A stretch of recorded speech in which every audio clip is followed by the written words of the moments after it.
Title: Medicare rules limiting primary care nurses' scope of practice, says survey. Primary care nurses in Australia are not being used to their full capacity, according to a survey of over 4,000 respondents.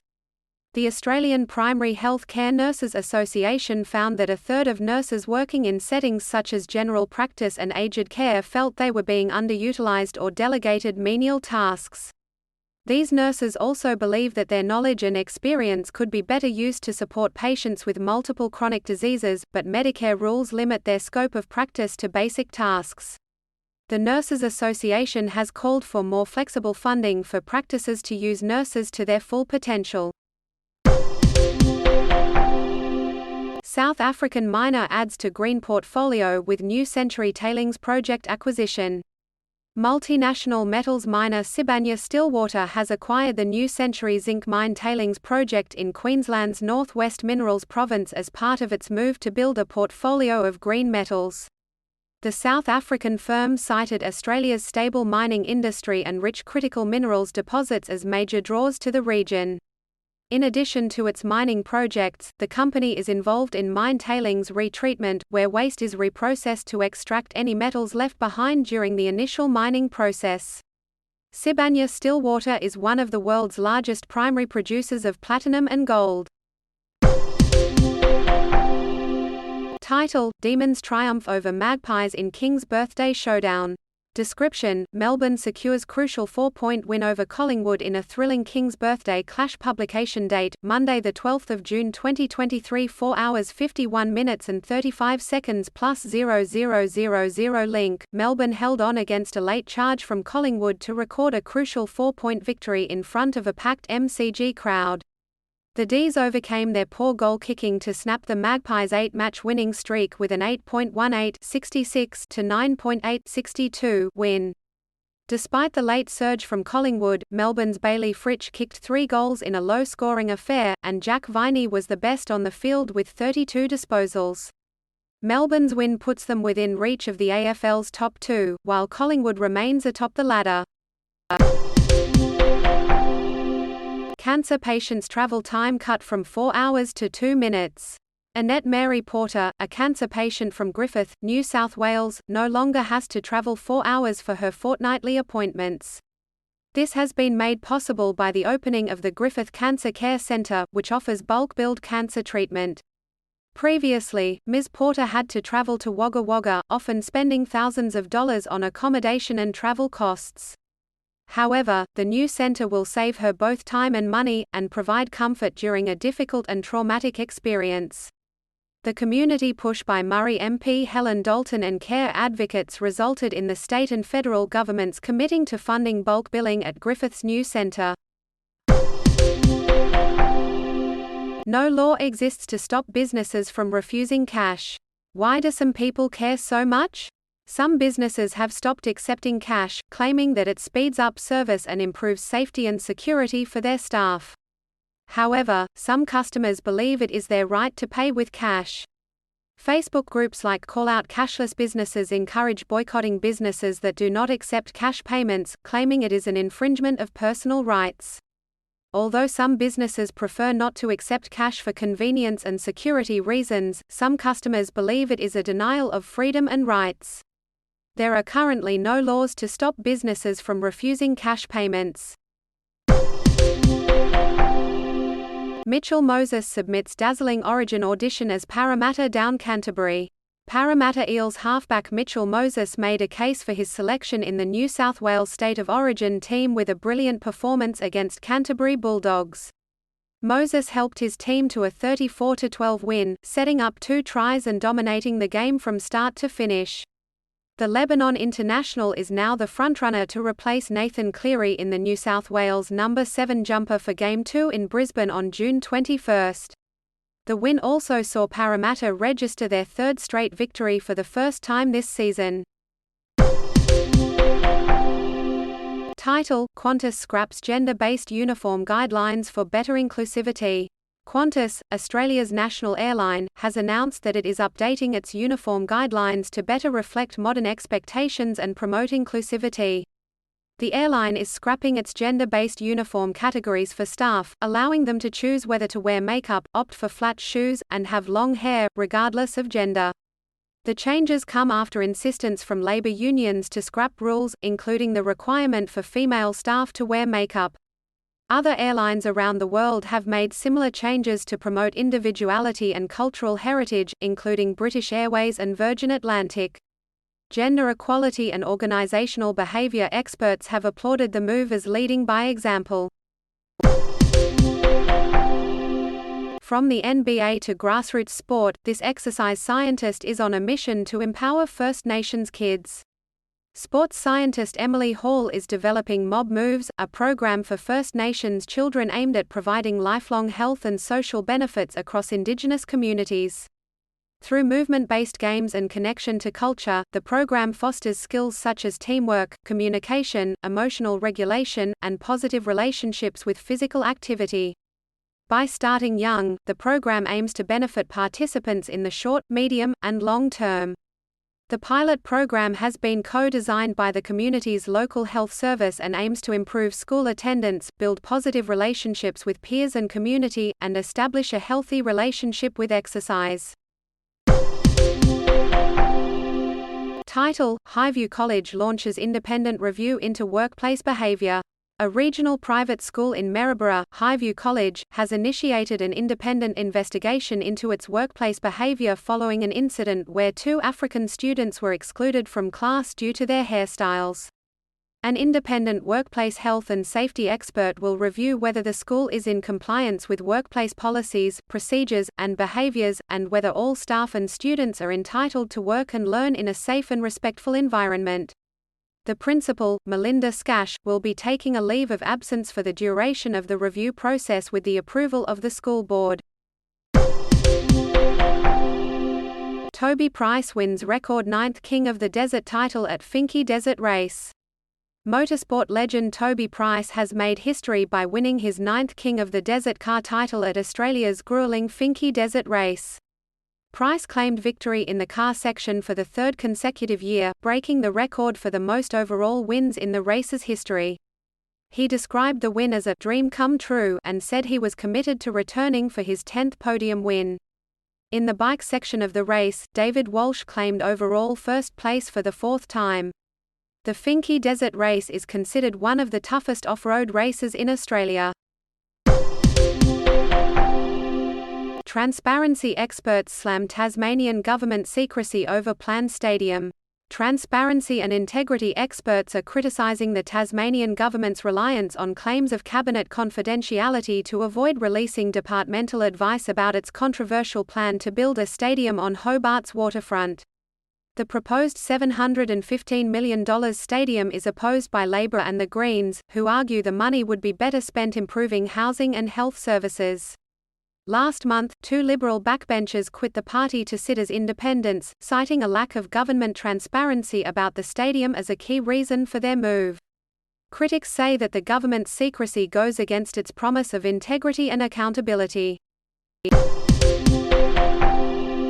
Title: Calls for change. Should country shows revisit their use of the title Queen? Country festivals and shows have been a hallmark of Australian regional life for decades. However, as inclusivity and diversity become more valued, some are wondering if it's time to update the way these events are run. For many of these shows, the highlight is the crowning of a queen, an honour that is only open to women. In response to the changing times, some festivals are now allowing for different titles, such as king, queen, or ambassador, to be chosen based on one's pronouns. While some argue that the historical significance of the Queen title should be maintained, others are pushing for more openness and inclusivity. Title: Para-athlete and disability advocate pleads guilty to possession of child abuse material. A former Western Australia Para-Athlete of the Year, Corey Crombie, has pleaded guilty to possessing child exploitation material and will be sentenced later this year. Crombie, who is also a disability advocate and motivational speaker, admitted to the offences in the Bunbury Magistrates Court. The charges date back to November last year. Crombie's membership in the City of Bunbury's Youth Advisory Committee and its Disability Access and Inclusion Committee was suspended when the charges came to light. He will reappear in court for sentencing in August. Crombie was named the Male Para-Athlete of the Year by Athletics West in 2022. Title: Queensland makes 3 force changes for State of Origin 2. Queensland coach Billy Slater has announced 3 changes to his team for the second game of the State of Origin series, with injuries forcing the Maroons' hand. The injured players, Jai Arrow, Selwyn Cobbo, and Tom Gilbert, were replaced by Moaki Fotuaika, Jeremiah Nanai, and Xavier Coates. Fotuaika, who played his last Origin game in 2021, will replace Arrow on the bench. Nanai, who played in all 3 Origin games last year, returns to the side to replace Gilbert in the second row. Coates, who has played 6 Origin games but missed most of last year's series due to injury, will replace Cobbo. The game will be played on June 21 at Lang Park in Queensland. Former PNG Prime Minister Peter O'Neill charged with giving false evidence at inquiry. Peter O'Neill, Papua New Guinea's former Prime Minister, has been charged with giving false evidence under oath. This comes after a commission of inquiry recommended he be prosecuted in connection with a loan of more than $1 billion to the PNG government from Union Bank of Switzerland's Australian branch in 2014. The inquiry examined whether the loan broke laws or constitutional requirements and found Mr. O'Neill centrally responsible for it. The money was used to buy shares in the company Oil Search, which were sold at a loss of over $340 million in 2017. Mr. O'Neill denies any wrongdoing. Indigenous siblings rescued after 40 days in Colombian Amazon jungle. 4 indigenous siblings who survived a plane crash in the Colombian Amazon jungle have been rescued after 40 days. The eldest child, Leslie Jacobomber Mukati, told her family that their mother was alive for 4 days before passing away from injuries sustained in the crash. The siblings aged 13, 9, 4, and 1 survived on cassava flour and fruit and were found 5 kilometers away from the crash site in a small forest clearing. They are expected to remain in the hospital for at least 2 weeks to receive treatment. Indigenous techniques and medical knowledge are being used in their recovery. Title: Jury warned of strange things in remote bush village murder trial. A high school friend accused of murdering Paul Carroll in a remote bush village in far north Queensland has pleaded not guilty on the grounds of self-defence. Ashley James Fournier is alleged to have shot Mr. Carroll in the chest with a semi-automatic rifle after a drinking session. Jurors were warned that they would hear some strange things during the trial. Evidence is likely to include discussions about talking in tongues and dynamic relationships between Mr. Carroll and his mother. The trial continues. Hashtags. Title: Hunter Valley mourning 10 victims of wedding bus crash. As the Hunter Valley community mourns the 10 victims of a tragic wedding bus crash, the driver of the bus will face court today charged with 10 counts of dangerous driving occasioning death. This crash occurred on Sunday night on Wine Country Drive, near the Hunter Expressway off-ramp at Greta. The community is coming together to offer support, with churches providing space for people to grieve, and Hunter New England Health offering a drop-in clinic staffed by disaster response, senior mental health clinicians, and support services. The tight-knit Hunter Valley wedding industry has also offered support to affected businesses. Family heartbroken as search suspended for grandmother lost at sea. The search for Wendy Richardson, a far north Queensland speech pathologist who went missing after a boat accident in the Torres Strait, has been suspended. Ms. Richardson, 68, was travelling with 2 others when their boat capsized on Thursday. Her family confirmed that Ms. Richardson disappeared while they were trying to reach another reef after swimming to a nearby one. The family expressed their gratitude for the search efforts by the authorities, local community, and the Torres Strait Islander community. Ms. Richardson was described as a tireless community worker who dedicated her life to helping others. Title: Struggling business owners share their survival stories.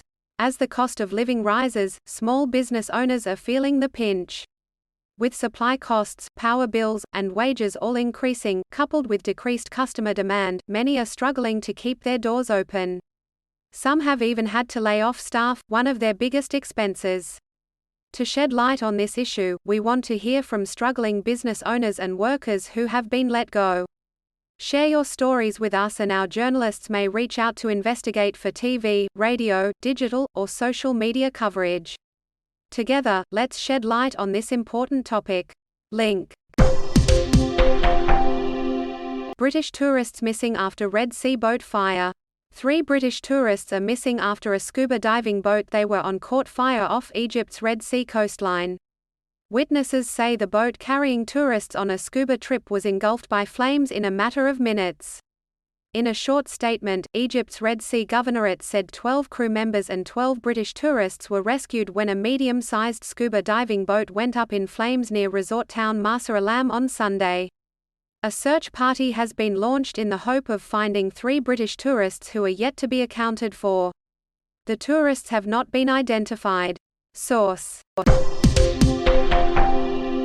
Title: Mayon volcano spews lava, raising alert for thousands to flee.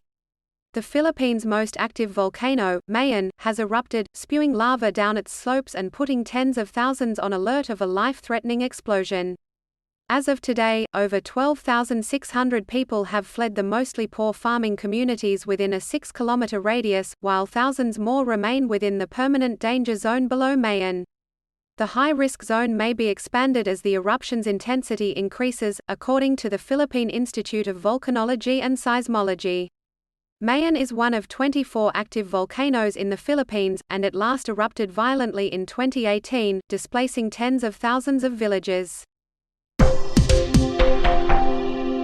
Federal government shifts on key housing policy, but Greens remain opposed.